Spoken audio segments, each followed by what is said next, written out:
ఉగాదికి భారీ ఏర్పాట్లు. గ్రామ దేవత గుబ్బాలమ్మ తిరునాళ్లు. తూర్పుగోదావరి జిల్లా గోకవరం ఏజెన్సీ ముఖద్వారమైన గోకవరంలో గ్రామ దేవతకు గుబ్బాలమ్మ అమ్మవారికి జాతర మహోత్సవాలకు భారీ ఏర్పాట్లు చేస్తున్నారు.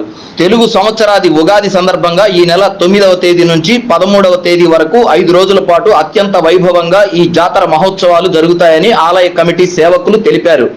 పూర్వకాలంలో ఈ అమ్మవారు గోకవరం గ్రామంలో సంచరిస్తూ ఎంతో మందికి కనిపించిన విశేషాలను కథలుగా చెప్పుకుంటారు. అందుకే ఈ అమ్మవారికి గ్రామ దేవతగా పేరు వచ్చింది.